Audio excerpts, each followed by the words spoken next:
of his windowless prison and stared at his toes, which had long since ceased to fascinate him. Sometimes, especially if the guards didn't remember to lower the daily allowance of water and food, those wizened appendages took on the appearance of men he had known. Demas, who loved the world more than Christ, Crescens, Titus, Alexander the coppersmith, Governor Felix. He closed his eyes, slamming the door on the images of those who had deserted him. He would rather envision beloved friends. Timothy, so young and full of righteous zeal. Priscilla and Aquila, fellow tent-makers with whom he had shared laughter and many a meal. Barnabas, his constant encourager. Aya, his sister. Avniel, his nephew. And Luke, beloved Luke. Keeping his eyes closed, Paul crossed his arms and smiled as the iron bracelets clanked. As far as he knew, his friends were alive and still free. Thank you, Yeshua. May God be praised. Making his way past the Temple of Jupiter, Luke felt the tension in his shoulders ease. The Tiber River lay just ahead, and beyond it stood the Roman market where people did business at all hours. During the day, merchants of trade goods occupied the dilapidated booths, while vendors of another sort plied their wares after sunset.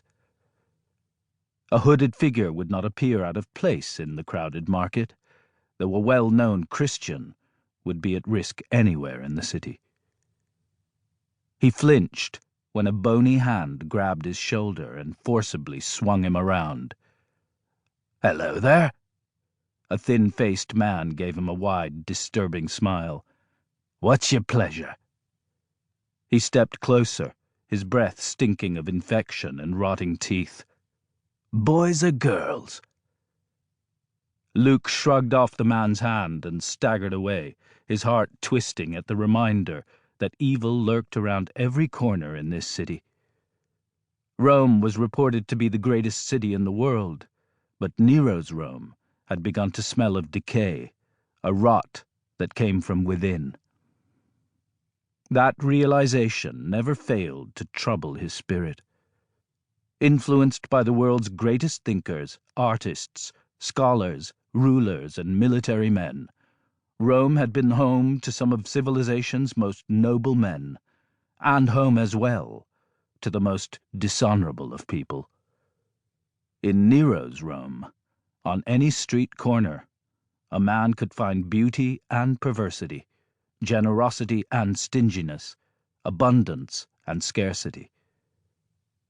In the area where he walked, the walls of the buildings functioned as signboards on which public opinion was clearly, and often rudely, expressed.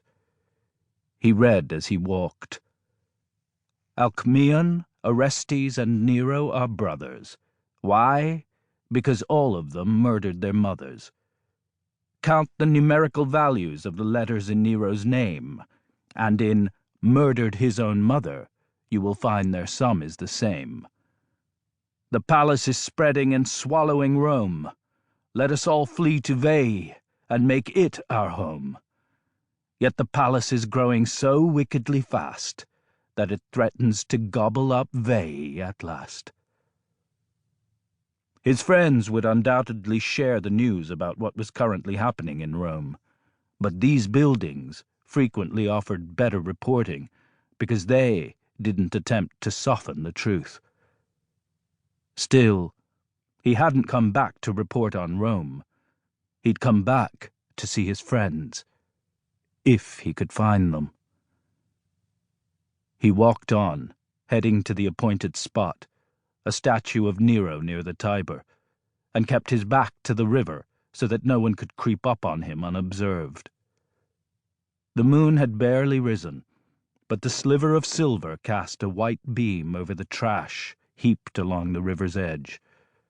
Though he would wait for as long as necessary, he hoped his escort would soon appear.